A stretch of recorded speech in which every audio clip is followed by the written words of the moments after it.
one of those Gospels that had one looked ahead and planned well, you would have asked somebody else to preach. But the truth of the matter is it's important for us to hear the message that Jesus is trying to tell us. And it isn't an easy one.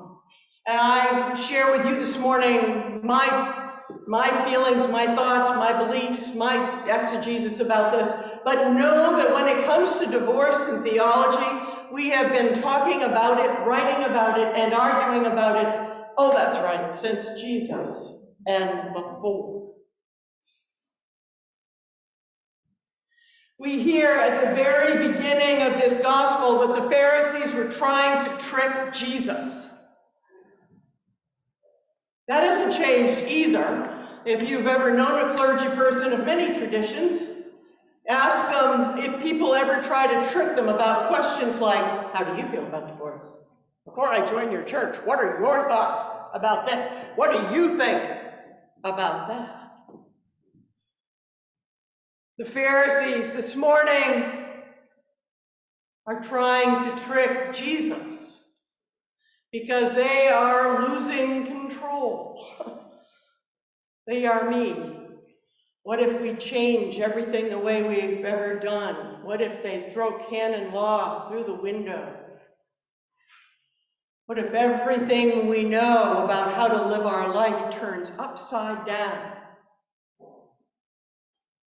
They are in the midst of trying to figure out what that's to look like. So the first thing they say is, so Jesus, what do you believe about divorce? Jesus asks them, so what did Moses tell you? Now, if you go back and look in Deuteronomy, it says that if you are married to a woman and she doesn't please you, off with her.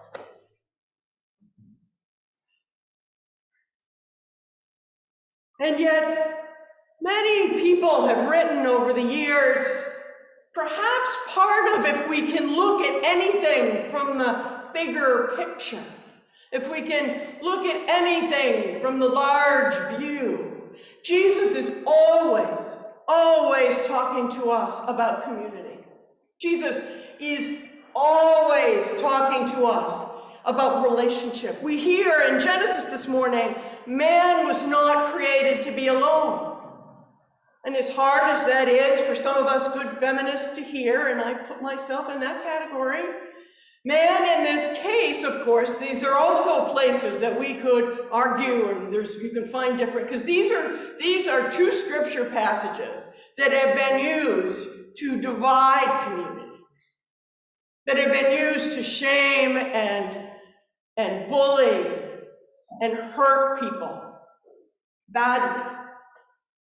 And I can be pretty, I used to think, I've decided since COVID I'm not, but I used to think I was easygoing, which I found out I'm not. But that may also be a product of age, I don't know. But regardless of it, if there's one thing that can really get my ire up, it's that if you can't be there to help someone know God, then get the heck out of the way. But don't use God to hurt them. It's okay if you're not there, but don't hurt people with Scripture. That's hard for me. And so these are two Scripture passages that have been very, and I'm sure still are, very painful for people.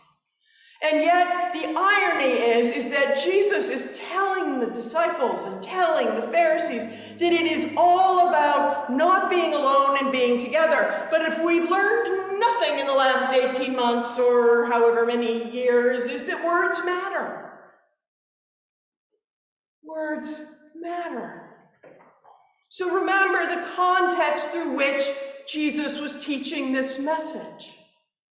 Remember that Jesus was saying this is about relationship and commitment. This isn't about staying in abusive relationships. This isn't about suffering and not being in equitable relationships. It's about how is it that we can treat and care about each other with love and respect. And that if we're Christians, we're called to do that. And I don't know about you, but I have found out in the last 30 years that that's the harder way, not the easier way. I grew up in a family, we judged like we breathed. And it was just for their good. I mean, I'm telling you, God loved my mother. She really thought she was just being helpful. But it never really felt like that.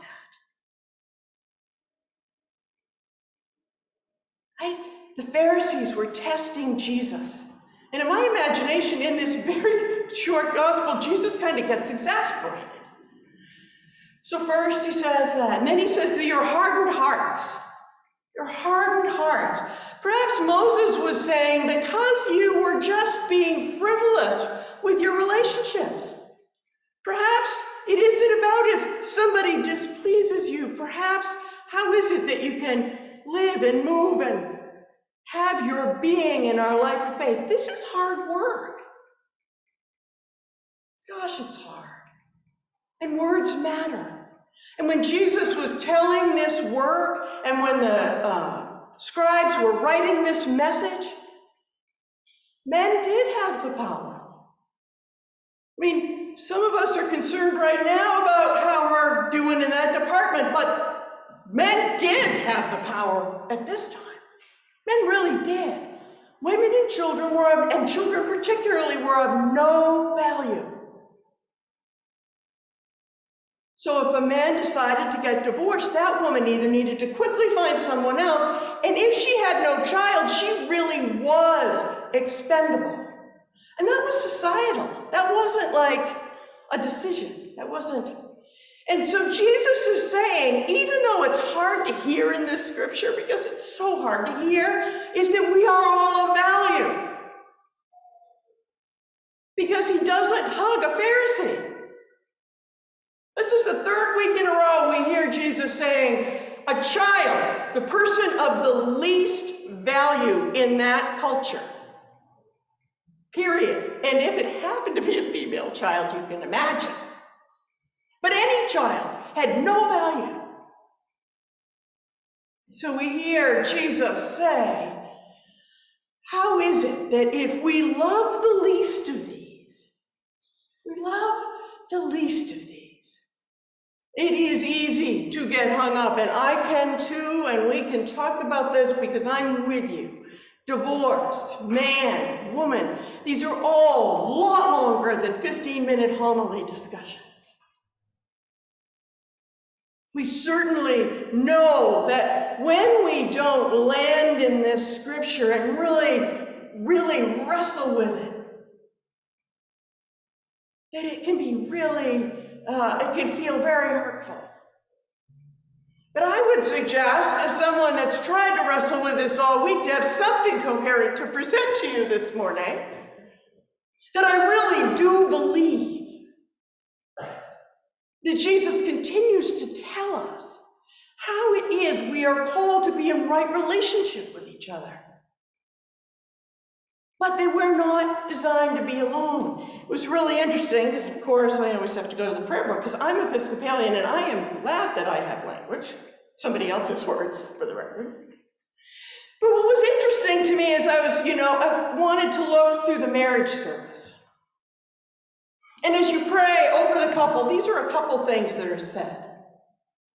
Think about our context. I asked you to think about Jesus' context. I asked you to think about the time in which Jesus was living and speaking to the Pharisees. Listen to these words in our day.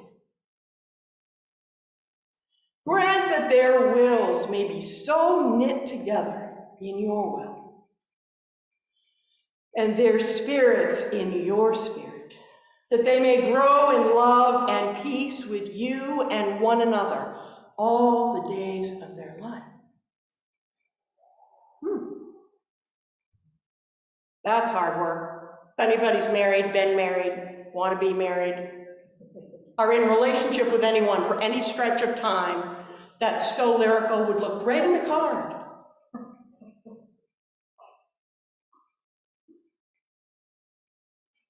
Give them grace when they hurt each other. Not if. Not if. Give them grace when they hurt each other, to recognize and acknowledge their faults. Use to have a mentor that used to say, why don't you look at your side of the street first? Then we can talk about the other side of the street. Give them grace when they hurt each other, to recognize and acknowledge their fault, and to seek each other's forgiveness. Oh, if I didn't do anything wrong, that's going to be a long, hairy process. Seek each other's forgiveness, and yours, which means I need to also go to God and say, all right, maybe half of this was mine. I'm not convinced of that yet. But Lord, I believe that you believe that at least half of this was mine. Make their life together a sign of Jesus' love. Remember that the one thing Jesus tells us, because Jesus knew we weren't going to understand this, and that this was all, and he even says in one of the scriptures, there's so much more to tell you, but you can't hear it. That if you act like this, they will know you love me by your love. Give them grace. So when they hurt each other, recognize, make their life together a sign of Christ's love to this sinful and broken world. Things have changed a lot since this was written. That unity may overcome estrangement, forgiveness heal guilt, and joy conquer despair. People, we are living in a time where we can get stuck on some of this language that's in the scripture, and I'm with you. But I can tell you that if we could live into those 3 prayers that we hear in the marriage rite today, we can wrestle about the language about some other things. But I believe in my bones, not just because I am here with you today or because I am a clergy person, but that God calls us to love and care for one another.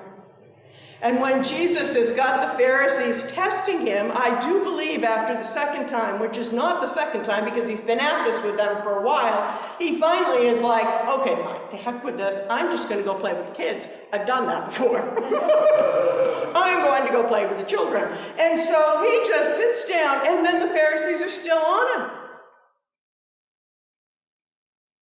So at the end of the day, when we see a little child that doesn't necessarily know what they believe yet, doesn't necessarily know who they love yet, may not even know what they don't know.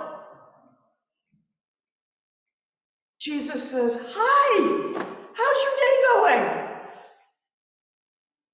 How are you? I love those sneakers. Those are so awesome. They have lights on them. Jesus says, really? In his head, he's going, these guys are driving me crazy. So what have you done this morning? Jesus says we are not created to be alone, but that calls us to care for each other, right? That calls us to do things we don't always feel comfortable doing. That calls us to wear these foolish things when you may be done with them, or to not wear them when other people think you need to, or we have so many examples of it right now. And what happens? The last thing that it says in here, and joy conquer despair. We were making pies on Wednesday night, and I was in the kitchen trying to do it right. Margie was helping me with directions. And I could hear Tom Humphrey howling in the parish hall. No, he was not chuckling because we were talking. He was howling, and Elaine and Mickey were with him howling. All people that I know have had moments of despair in the last couple of weeks. Joy is the pathway to despair.